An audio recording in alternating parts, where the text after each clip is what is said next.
vamos rapidamente para o nosso painel de encerramento, de clausura das nossas palavras finais. Convido, por favor, para palavras do professor doutor Vitalino Canas, presidente do FIB, a doutora Tereza Cristina, senadora do Brasil, o doutor Orlando Leite Ribeiro, embaixador do Brasil na Espanha, e, claro, o nosso ministro Gilmar Mendes. Enquanto eles se acomodam, eu relembro a todos que teremos uma recepção após o final do evento e pedimos, em nome da equipe, que todos permaneçam sentados depois do final do evento, pois seguiremos juntos. A recepção é mesmo aqui ao lado, tá bem? Por favor, doutor Vitalino, a palavra é sua.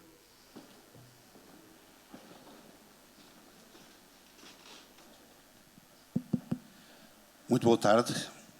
É com imensa alegria que olho para a assistência, depois de várias horas deste seminário, e vejo tanta gente.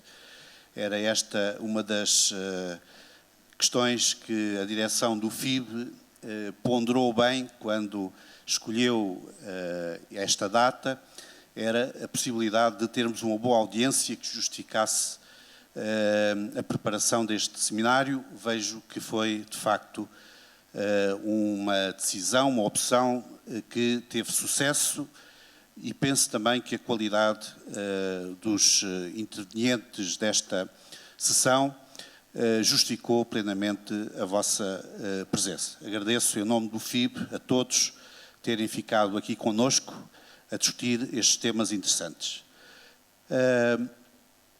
Quando se faz uma intervenção conclusiva, corre-se sempre o risco, se for demasiado pormenorizado, de as conclusões não terem a adesão de ninguém. Portanto, vou tentar fazer aqui uma conclusão muito genérica, a minha conclusão, mas mesmo assim muito genérica, para também ter aqui uma base que possa ser a base do nosso trabalho subsequente. Ocorreu-me, enquanto estava a assistir, a uma imagem. A imagem daquela criança traquina que um dia atirou uma pedra para tentar atingir alguma coisa. Atirou uma pedra. E, como todas as crianças, normalmente não avalia suficientemente os riscos. Pode acontecer que essa pedra atinja o alvo. Mas também pode acontecer que ela se perca. Ou pode acontecer que parta um vidro. Ou pode até, feliz coincidência, acontecer que caia em cima da cabeça de um criminoso que está prestes a cometer um crime grave e que deixe de o cometer por causa disso. Eu, quando olho para a inteligência artificial, penso nessa pedra, que está na sua trajetória, talvez já na sua trajetória descendente, mas nós ainda não sabemos o que é que vai acontecer com essa pedra. Talvez este exemplo não seja totalmente bom, porque há uma coisa que sabemos, é que a inteligência artificial não será inócua, não será neutral. Não está a ser e não vai ser. Mas há aqui algo que talvez seja um pouco diferente. E é aqui que vem a minha visão otimista. Há aqui algo que seja um pouco diferente deste exemplo da pedra que já vai na sua trajetória descendente. É que com a inteligência artificial nós podemos corrigir essa trajetória. Normalmente com a pedra já não é possível, mas com a inteligência artificial, sendo a criação do homem, sendo uma extensão da inteligência do homem, a inteligência artificial pode ser corrigida na sua trajetória. E eu acho que, modernamente, nós criamos instituições que, adaptadas, eventualmente corrigidas aqui e ali, criamos instituições que podem corrigir trajetórias erradas da utilização da inteligência artificial. As instituições do Estado de Direito. Já houve aqui quem tenha dito que os direitos que devem ser utilizados como referência aqui são os direitos antigos, eventualmente com algumas adaptações. Eu diria, de forma mais genérica, que as instituições do Estado de Direito são aquelas em que devemos insistir para fazer com que a trajetória da inteligência artificial não seja uma trajetória perniciosa. Também já aqui foi dito que aquilo que é o nosso grande desafio neste campo é, primeiro, compreender o fenómeno. O professor Francisco Calderón ainda agora disse isso, compreender bem o fenómeno, compreender também os riscos e os danos subjacentes, porque só assim é que podemos encontrar, naturalmente, as boas soluções. Temos de compreender. E não compreendemos ainda totalmente. Este seminário é apenas uma pequenina e modesta peça no sentido de atingir esse objetivo. Vamos continuar, vamos prosseguir esse trabalho, certamente. Mas ainda não compreendemos totalmente o fenómeno. Já sabemos que há setores onde, em meu entender, há setores onde a inteligência artificial deve ser totalmente proibida ou proibitiva. O setor da guerra, da feitura da guerra, da utilização da inteligência artificial para fazer a guerra. Eu tenho imensas objeções de caráter ético, por exemplo, e de outras naturezas, se calhar, por exemplo, a utilização dos drones na guerra. Particularmente daqueles drones que podem tomar a decisão sobre a adaptação do alvo que vão atingir. Tenho total objeção a que a inteligência artificial seja utilizada para tomar decisões que tenham consequências bélicas e que tenham consequências letais. Acho que deve ser totalmente proibido, embora, infelizmente, não seja para aí que as coisas estejam a inclinar. Mas acho que isso devia ser algo objeto do consenso da humanidade. A inteligência artificial não deve ser utilizada nem para tomar decisões, nem para executar decisões que tenham caráter letal. Pelo contrário, há setores onde penso que ninguém tem dúvidas de que a inteligência artificial tem uma missão importante a cumprir, como é o caso da saúde. Eu vejo um futuro em que, através dos meios de inteligência artificial, qualquer pessoa, em qualquer sítio, a qualquer hora do momento, possam ter acesso a uma consulta médica, possam ter um diagnóstico e possam ter imediatamente a indicação do que é que devem fazer. Isso é um sonho que acho que todos nós, como uma humanidade a crescer e cada vez com mais dificuldades de ter cuidados de saúde, é um sonho que todos nós devemos alimentar e, se calhar, a inteligência artificial vai ter um papel importantíssimo aí. Já há mais dúvidas em relação à democracia. A maior parte dos exemplos de que hoje aqui falámos demonstraram que a inteligência artificial, porventura, é suscetível de mais malefícios do que benefícios no que diz respeito ao exercício da democracia. Há casos que foram aqui referidos, falou-se aqui do Brexit, por exemplo. Talvez a questão do Brexit não seja totalmente compreendida pelos nossos amigos brasileiros e seja melhor entendida pelos europeus, pelos espanhóis, pelos portugueses, etc. Talvez. Porque o Brexit, na altura em que ocorreu, poderia ter destruído a União Europeia. Não era apenas a questão da permanência do Reino Unido na União Europeia, era a questão da possível destruição da União Europeia, porque já havia movimentos que se perfilavam para, atrás do Brexit, lançarem também outros Brexits, com outros nomes, noutros países da União Europeia, que eventualmente poderiam conduzir à destruição da União Europeia. No Brexit, o que é que aconteceu? Aconteceu a utilização de meios tradicionais de manipulação política, que aconteceriam sempre, mesmo que não houvesse inteligência artificial, associados aos meios da inteligência artificial. E a suspeita que nós temos é que, tendo o resultado sido tão próximo, o resultado do referendo, sido tão próximo, com poucos pontos percentuais de diferença, muito poucos pontos percentuais de diferença, a suspeita que nós temos é que foram os meios de inteligência artificial, as influências externas, por exemplo, fala-se de influência russa, etc., determinado tipo de manipulações através da inteligência artificial, que constituiu ali o fator decisivo que permitiu que a balança pendesse para o lado da saída do Reino Unido da União Europeia. Portanto, há aqui, de facto, claros e escuros, mas algo que eu diria, para terminar aqui a minha intervenção, que já vai mais longa do que eu pensava fazer, mas algo que eu diria é que temos instrumentos e, sobretudo, temos um instrumento fundamental para podermos controlar a inteligência artificial, que é a inteligência humana. Essa não vai desaparecer e vai continuar a ser superior à inteligência artificial.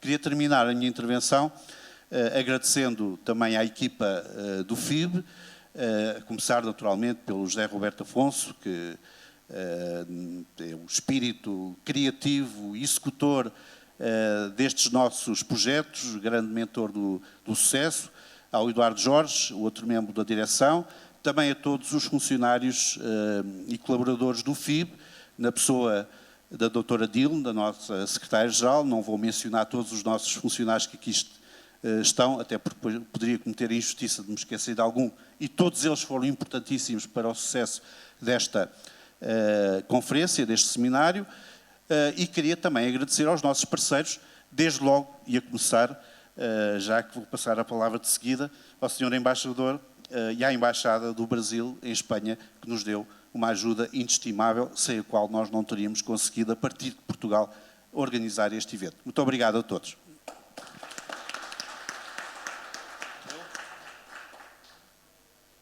Sou eu, não, né? Então, eu vou começar por onde o senhor terminou, que é justamente agradecendo ao FIB por colocar a Espanha em sua estratégia de expansão internacional. A nossa proximidade cultural e as conexões da Espanha com o restante da Europa fazem desse país uma excelente ponte para a entrada do Brasil no continente. Eu tenho dito isso repetidamente. Eu gostaria também de parabenizar os organizadores pela escolha do tema desse seminário.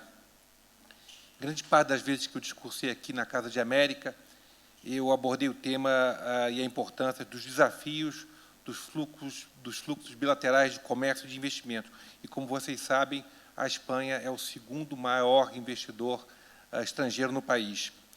A discussão de hoje, entretanto, ela tratou de um fluxo ainda mais importante, que é o fluxo de ideias, e como a revolução digital está condicionando as formas de expressão e moldando suas consequências, com sérios impactos na vida democrática, como vimos ao longo do dia.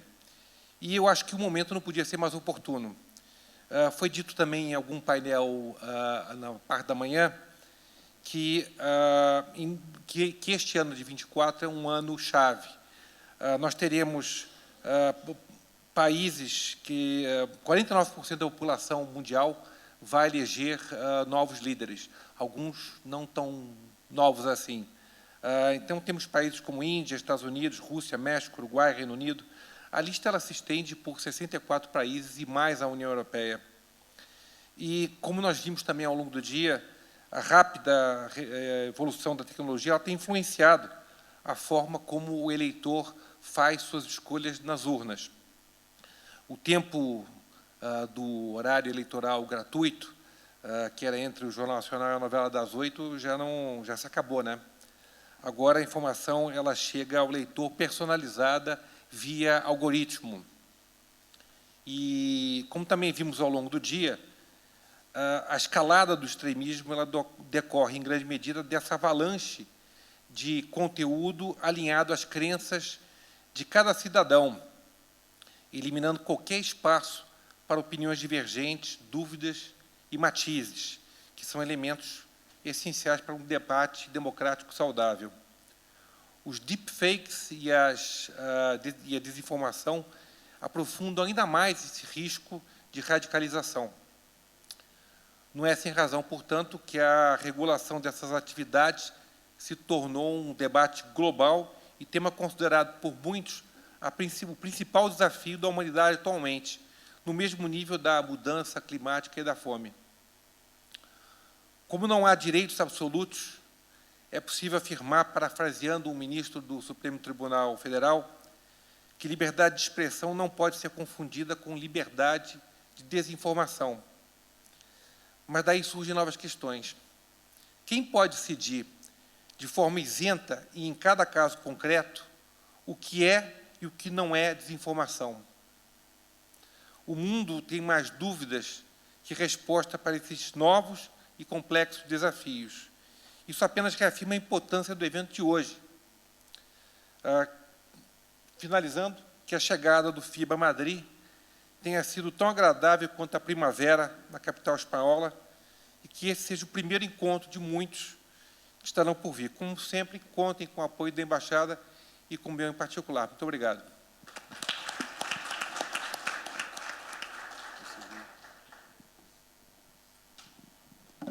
Bom, boa tarde. Quero aqui agradecer a oportunidade de ter participado hoje, nesse dia de discussão de um assunto tão importante. É um assunto que está no nosso dia a dia, né? Para o bem e para o mal. quero dizer que as questões que aqui discutimos hoje, trocando pontos de vista de profissionais de múltiplas áreas, gente da academia, agentes do Estado, políticos como eu, deputado Orlando Silva, um estudioso desse assunto, nosso senador Eduardo Gomes, que também é o autor do projeto de lei, e o caráter multidisciplinar desse fórum me parece tanto mais relevante quanto as profundas transformações e os urgentes desafios que a revolução digital traz consigo e nos tocam a todos, na vida pública e privada, e, notadamente, na delicada interseção entre ambos. Hoje, reunidos aqui para discutir os desafios, as novas tecnologias que se impõem à nossa democracia. É imperativo reconhecermos a importância vital desse tema. Vivemos uma era em que a tecnologia desempenha um papel central nas nossas vidas, moldando apenas não a forma como nos comunicamos, mas também como governamos e participamos do processo democrático. No entanto, essa mesma tecnologia, se mal gerida, pode representar uma ameaça significativa aos fundamentos da democracia. Um dos desafios mais prementes que enfrentamos é a influência dos algoritmos, e hoje ouvimos falar muito aqui sobre isso, e das fake news, principalmente nos processos eleitorais. Os algoritmos que impulsionam as plataformas das mídias sociais e os mecanismos de busca têm o poder de moldar a percepção pública, influenciando o que vemos e consumimos online. Quando esses algoritmos são projetados para maximizar o engajamento a todo custo, corremos o risco de cair em bolhas de filtro, onde somos expostos apenas a informações que confirmam nossos preconceitos e visões de mundo, criando divisões profundas na sociedade. Além disso, as fake news representam uma grave ameaça à integridade do processo democrático, com a disseminação rápida e viral das informações nas redes sociais. Os eleitores são, muitas vezes, confrontados com narrativas distorcidas e desinformação deliberada. Isso mina a confiança no sistema democrático e pode influenciar indevidamente os resultados das eleições, comprometendo a legitimidade do governo eleito. No entanto, encarar esses desafios não é tarefa fácil. Um dos dilemas que enfrentamos é de como conciliar liberdade de expressão com o controle das mídias. Aí vai a dosimetria tão difícil que hoje aqui discutimos. Como fazer? A liberdade de expressão é um princípio fundamental da democracia, que garante que todos têm o direito de expressar suas opiniões e ideias livremente. No entanto, quando essa liberdade é espalhada como desinformação e prejudica o processo democrático, surge a necessidade, que ora discutimos, de uma intervenção regulatória. Vimos que a tarefa não é fácil, é uma árdua tarefa. Será que estamos preparados? Será que está maduro o que pensamos? É uma tecnologia que, todo dia, ela avança, caminha sempre na nossa frente. Cabe ao Congresso essa discussão e a elaboração da base legal, para que consigamos encontrar o equilíbrio certo entre liberdade de expressão e controle das mídias. O desafio é complexo, na minha opinião, e só será possível enquanto existir um poder legislativo autônomo, independente e, acima de tudo, livre, orientado à liberdade de pensamento.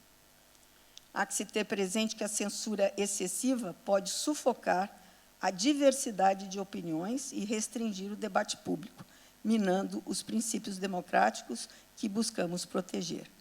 Por outro lado, sem a regulamentação, podemos permitir que informações falsas e prejudiciais se espalhem livremente, minando a confiança no processo democrático e corroendo os fundamentos da nossa sociedade. Ainda que reconheça o papel preponderante do Poder Legislativo na construção de um arcabouço legal, uma abordagem eficaz para enfrentar esses desafios requerem um esforço conjunto de governos, empresas de tecnologia e da sociedade civil, e também dos cidadãos individuais.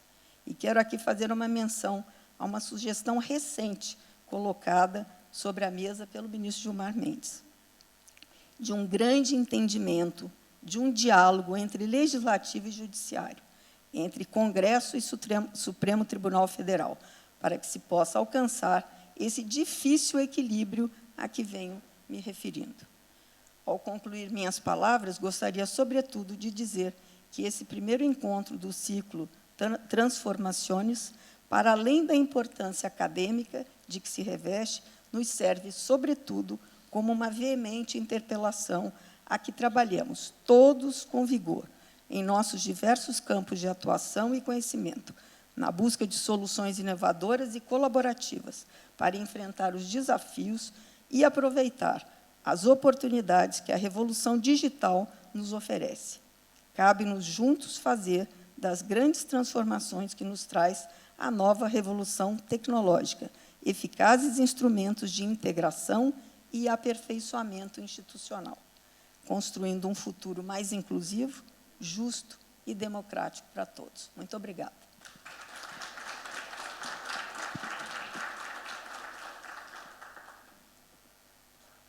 Boa tarde a todas e a todos. Cumprimentar essa mesa, a pessoa da senadora Tereza, do embaixador Orlando, do professor Vitalino, nosso presidente do FIB, cumprimentar a todos os colegas presentes e dizer que certamente tivemos um excelente debate e um dia extremamente produtivo num tema muito desafiador.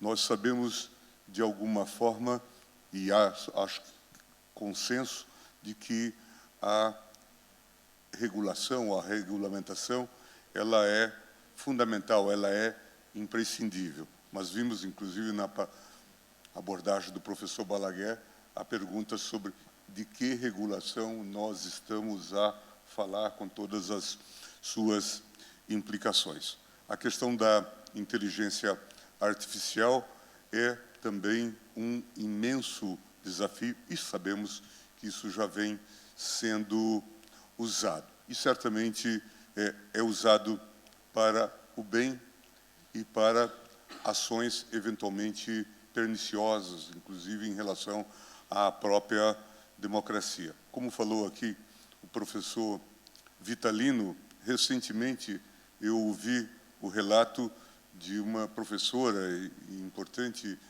acadêmica brasileira, a doutora Ludmila Rajá, entusiasmadíssima com uma visita que ela acabara de fazer à China e à Índia, e dizendo de lá, ela com aquele entusiasmo e aquele frenesi que a marca, a dedicação que ela dedica à medicina, dizendo que viu na Índia uma solução para as nossas filas do Sistema Único de Saúde, com o smartphone, com a ideia de que é possível fazer, inclusive, teleconsultas e talvez até teleexames. Esse é o lado positivo e certamente responderia a uma das abordagens que fiz durante a minha fala, de que nós temos que conjugar, não só, eu acho que o Brasil deu passos importantes e tem dado mostras no que concerne à ideia de responsabilidade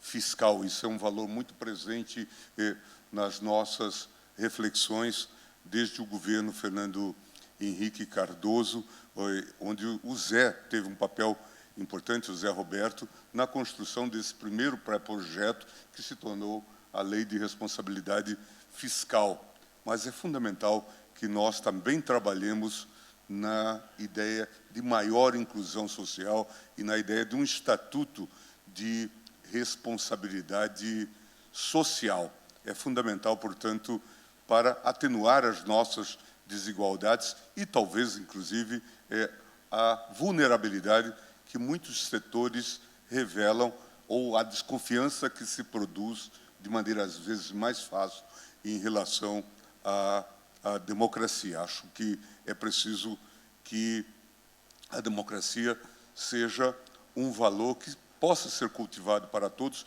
e que todos, de alguma forma, nela se reconheçam. E eu queria cumprimentar a todos os integrantes do FIB por essa realização. Embaixador, era um sonho de todos os integrantes do Conselho do FIB de colocarmos um pé na Espanha. Nós nascemos como uma instituição de diálogo, um fórum de integração Brasil-Europa. Por razões conhecidas, nós começamos em Portugal, em Lisboa. Nós já fizemos vários eventos e temos feito esses diálogos intensos com brasileiros, com europeus, e hoje conseguimos dar esse passo importante, graças também ao seu apoio e à sua acolhida. Muito obrigado a todos.